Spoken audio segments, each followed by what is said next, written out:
Bad memory eraser episode 14 की शुरुआत में रीसेट सर्जरी के बाद लीगन की सारी बुरी यादें एक एक करके वापस आ जाती है, जिस वजह से लीगन अपने आप को कमरे में बंद कर लेता है और सारा दिन या तो अंधेरे में सोया रहता है या फिर नशे की हालत में रहता है। लीगन के डैड जूयॉन से मिलकर उसे बताते हैं कि वो कितना बेबस फील कर रहे हैं क्योंकि उसके दोनों बेटे अपनी जिंदगी में खुश तो नहीं है। फिर वो जूयॉन से एडवाइस मांगते हैं कि लीगन को पहले जैसा करने के लिए उन्हें क्या करना चाहिए। तो जूयॉन उन्हें बताती है कि लीगन को याद दिलाना होगा कि बचपन की पुरानी बुरी यादें से ज्यादा आज की अच्छी यादें कीमती है और इसलिए आप सबको उसके साथ नई यादें बनानी होगी।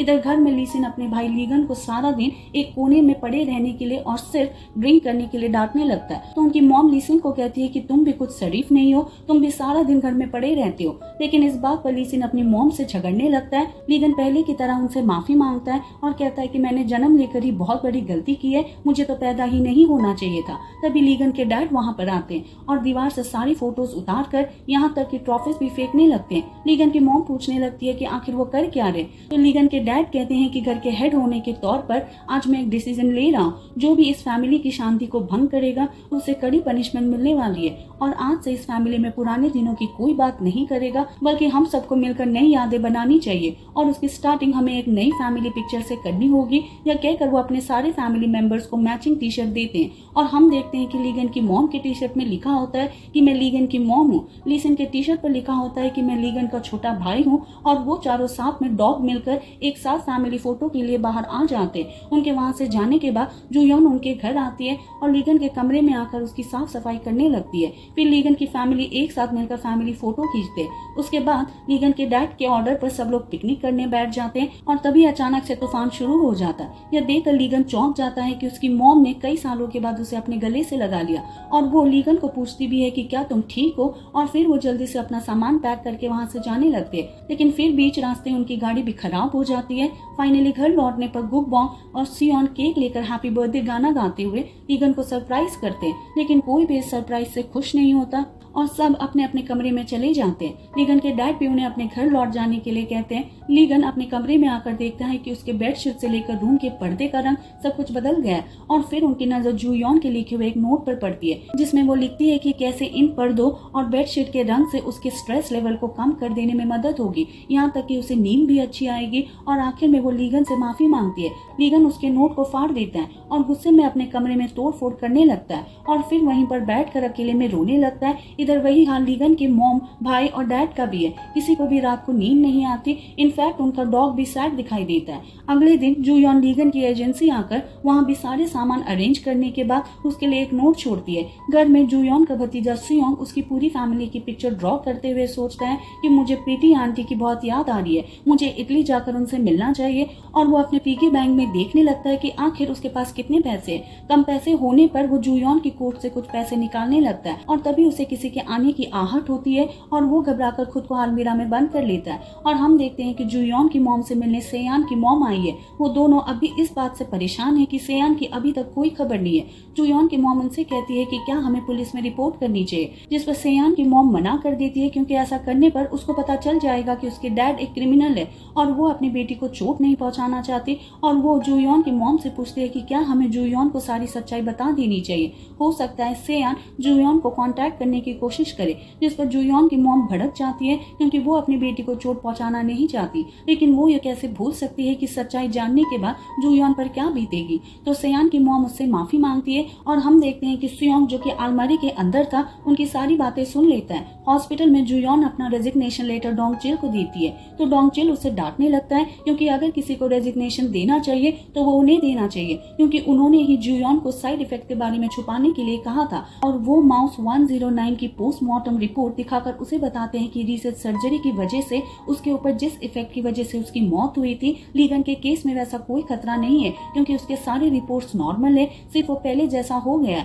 लेकिन वो फिर भी लीगन को धोखा देने के लिए खुद को दोषी मानती है, जिसकी वजह से वो हॉस्पिटल की डिसिप्लिन कमेटी में भी खुद की गलती मानने वाली है। तो डोंगचिल कहते हैं कि मैं अपनी गलती की वजह से अपने जूनियर का करियर बर्बाद नहीं होने देना चाहता। लेकिन जूयॉन डोंगचिल को कोई भी कदम उठाने से मना करती है क्योंकि उन्हें हॉस्पिटल में रहकर टेओ पर नजर रखनी है, क्योंकि वो टेओ पर बिल्कुल भी ट्रस्ट नहीं कर सकते हैं। दूसरी तरफ लीगन की एजेंसी में सियोन की मॉम जूयॉन से मिलती है और उसे बताती है कि वो लीगन की एजेंसी के साथ उसकी बेटी का कॉन्ट्रैक्ट टर्मिनेट करवाना चाहते हैं। जूयॉन उन्हें ऐसा करने के लिए बहुत बहुत रिक्वेस्ट करती है और तभी वहाँ पर लीगन की मॉम आती है और सियोन की मॉम को कहती है कि आपने कहा था कि मैं आपकी रोल मॉडल हूँ, और फिर उसे अपना स्क्रैप बुक दिखाती है जिसमें उन्होंने अपने बेटे के हर एक जीत का आर्टिकल चिपकाया हुआ था, और वो उन्हें बताती है कि यह हासिल करने के लिए उन्होंने 24 घंटे अपने बेटे के साथ रहकर उसे कोच और ट्रेनर का रोल भी निभाया था। सियोन की मॉम उन आर्टिकल को देखकर बहुत इंप्रेस हो जाती है और कहती है कि आपको समझना होगा, मैं अपनी बेटी को भी लीसिन की तरह बनाना चाहती हूँ और इसीलिए मुझे यह कॉन्ट्रैक्ट टर्मिनेट करना होगा। तभी लीसिन की मॉम उस स्क्रैप बुक को उठाकर उसे आग में डाल देती है और सियोन की मॉम को बताती है कि मैं इतने सालों में अपने बेटी की कोच और ट्रेनर तो बन गई, लेकिन मैं कभी अपने बेटों की मॉम नहीं बन पाई। मैं उम्मीद करती हूँ कि मैंने जो गलती अपने बेटों के साथ की है वही गलती आप सियोन के साथ नहीं रिपीट करेंगे। इधर होंगजुन लीसिन के साथ कॉन्ट्रैक्ट टर्मिनेट करने के बाद उससे मिलने उसके घर आता है, तो लीसिन के डैड आते ही उसका कॉलर पकड़ लेते हैं क्योंकि होंगजुन ने लीसिन की सुसाइड करने वाली वीडियो वायरल कर दी है, जिसकी वजह से पब्लिक में लीसिन की इमेज खराब हो गई है और शायद फ्यूचर में भी कोई एजेंसी उसके साथ काम नहीं करना चाहेगा। होंगजुन लीसिन के साथ बीच में ही कॉन्ट्रैक्ट टर्मिनेट करने के लिए बदला ले रहा था और तभी वहाँ पर लीगन भी आ जाता है और होंगजुन लीगन से पूछता है कि क्या तुम अपनी एजेंसी बंद कर रहे हो? सुना है सियोन भी अपना कॉन्ट्रैक्ट टर्मिनेट करने वाली है, अब तो तुम पहले जैसे लूजर बन गए हो। लीगन के डैड उस पर चिल्लाने लगते हैं कि आखिर उसने उसके बेटे को लूजर कैसे बोला, और तभी लीगन की मॉम भी वहाँ आ जाती है और सीधे आकर उसे जोर का एक पंच मारकर नीचे गिरा देती है। आखिर उसकी हिम्मत कैसे हुई उसके बेटे को लूजर बोलने की, और तभी वहाँ पे सियोन और उसकी मॉम भी आ जाते हैं, जिसे देखकर होंगजुन डर जाता है क्योंकि वो लीगन की एजेंसी के साथ अपना कॉन्ट्रैक्ट टर्मिनेट करवाने के बाद उसकी एजेंसी के साथ साइन करवाने वाले थे। लेकिन सियोन की मॉम लीगन को कहती है कि जब तक मेरी बेटी का घुटनों का दर्द ठीक नहीं हो जाता मैं तुम्हारे लिए वेट करने वाली हूँ, और वो होंगजुन का कॉन्ट्रैक्ट उसके मुंह के ऊपर फेंक कर मारती है। वो जैसे ही उस कॉन्ट्रैक्ट पेपर्स को उठाने जाता है, लेकिन सियोन और उसके डैड उसे वो पेपर उठाने नहीं देते। लीगन की मॉम फिर लाइफ में पहली बार अपने बेटों के साथ ड्रिंक करने के लिए बैठ जाती है और उन्हें बताती है कि वो एक टाइम पर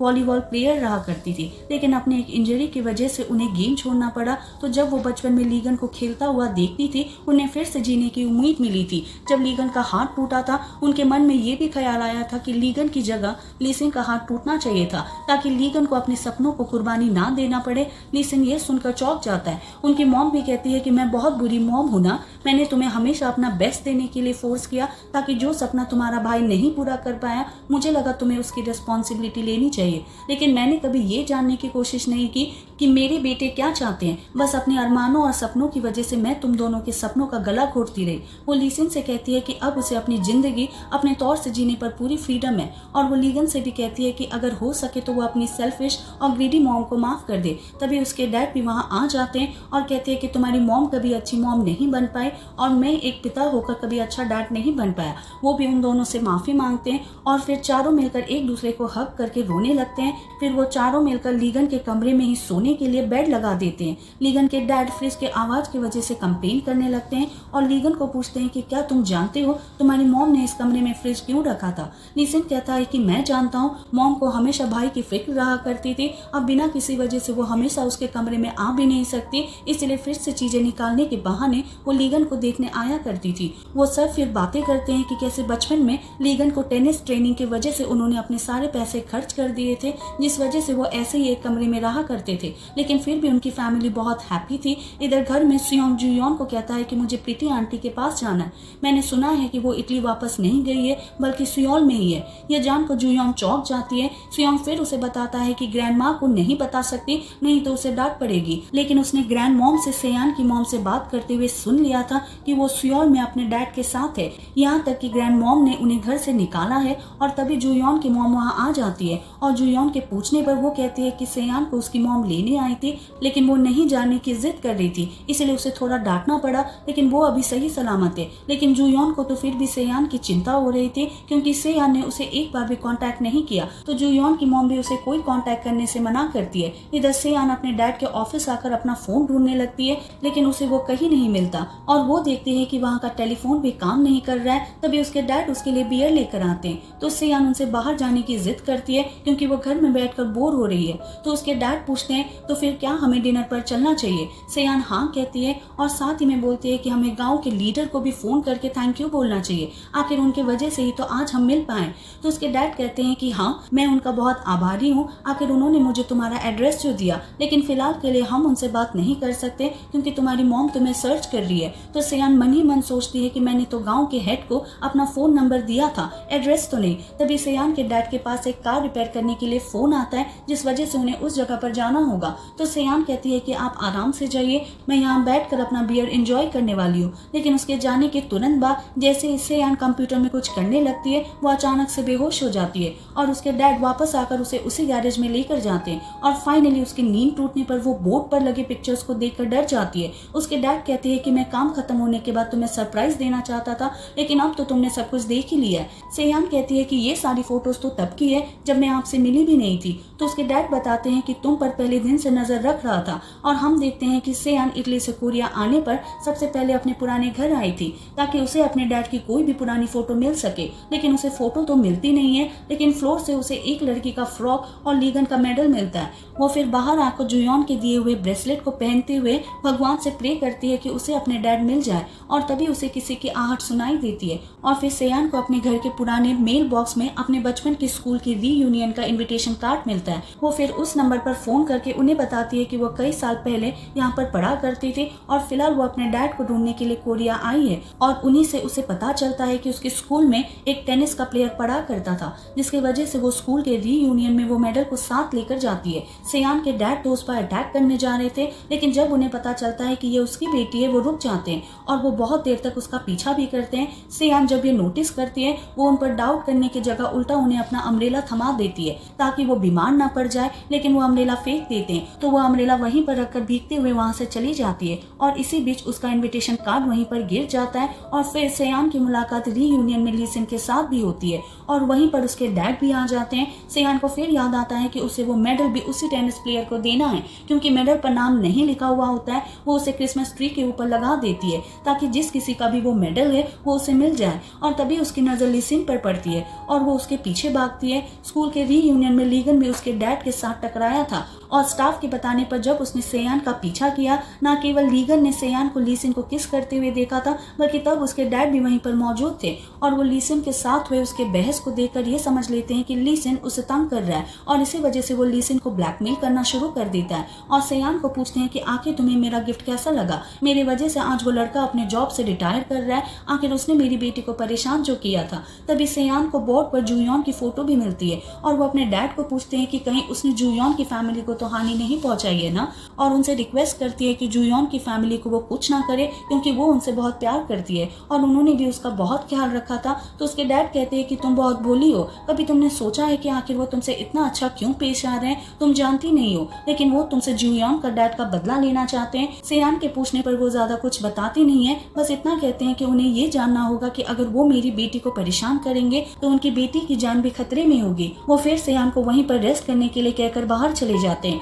और सेयान देखती है कि उसके डैड ने तो दरवाजा बाहर से लॉक कर दिया है। इधर लीगन हॉस्पिटल में अपने दाएं हाथ के पेन के लिए आता है तो नर्स उसे कहता है कि आप जानते हो कि यह पेन असली नहीं है, इसलिए डॉक्टर को बुलाने की जरूरत नहीं है। तो नर्स उसे बताती है कि जुयॉन वैसे भी उसे देखने आ नहीं सकती क्योंकि वो रिजाइन करने वाली है, यहाँ तक कि डिसिप्लिन कमेटी भी उसके करियर को लेकर फैसला सुनाने वाली है। और वो उसे ये भी बताती है कि तुमसे पहले वो इस बैड मेमोरीज इरेजर के लिए खुद को एज अ सब्जेक्ट रखना चाहती थी क्योंकि उसके लाइफ में भी कुछ यादें हैं जो वो इरेज करना चाहती है। और वो बताती है कि किस तरह से 13 साल की एज में जुयॉन ने अपने आंखों के सामने एक पेशेंट को उसके डैड का खून करते हुए देख लिया था, जिसके सदमे से वो पुराना सब कुछ तो भूल गए हैं, लेकिन उसे आज भी उस आदमी का चेहरा याद है। तुम में और उसमें ज्यादा डिफरेंस नहीं है और इसीलिए वो तुम्हारी बहुत केयर भी करती है। लेकिन लीगन उनसे कहता है कि जुयॉन ने मेरी फीलिंग के साथ एक्सपेरिमेंट किया है, मैं उसे कभी माफ नहीं कर सकता। लेकिन फिर वो घर आकर उसी लैंप को जलाता है जो जुयॉन उसके कमरे में छोड़ कर गई थी और उसे वो पुराने पल याद आते हैं जो उसने जुयॉन के साथ बिताए थे। इधर लीसिन जुयॉन को फोन करके बताती है कि लीगन पहले से बहुत बेटर फील कर रहा है, लेकिन अभी तक उसने लीगन को उसके पहले प्यार के बारे में बताया नहीं है। जुयॉन भी उसे बताती है कि सेयान के साथ उसका कोई कांटेक्ट नहीं हो रहा है, लेकिन सुना है वो उसके डैड के साथ है और हम उसके डैड को जुयॉन का पीछा करते हुए देखते हैं। वो जैसे ही फोन रखती है, सेयान के डैड का कीरिंग गिर जाता है तो जुयॉन उन्हें अपना कीरिंग देने जाती है, लेकिन इससे पहले सेयान के डैड कुछ कर पाते जुयॉन की मॉम वहां पर आ जाती है और उसे देर रात तक ऐसे बाहर घूमने से मना करती है। इधर हॉस्पिटल में जूयॉन के लिए एक पार्सल आता है जिसे नर्स जूयॉन के चैम्बर में रख देती है और हम देखते हैं कि उस बैग में जूयॉन का वही बनी होता है जो उसके हाथ में तब था जब उसने अपने डैड का खून होते हुए देखा था। इधर फाइनली लीसिन अपने लॉकर से वो गोल्ड मेडल निकाल लेता है और अपने भाई को वापस करता है और पूछता है कि क्या तुम अपने सच्चे प्यार के बारे में जानना नहीं चाहते हो। और लीगन को तब लीसिन से पता चलता है कि उसका सच्चा प्यार सेयान है, लेकिन वो मन ही मन सोचता है कि फिर भी मुझे अपने पहले प्यार में जूयॉन का ही चेहरा क्यों दिखाई देता है। इसी के साथ ये एपिसोड खत्म हो जाता है।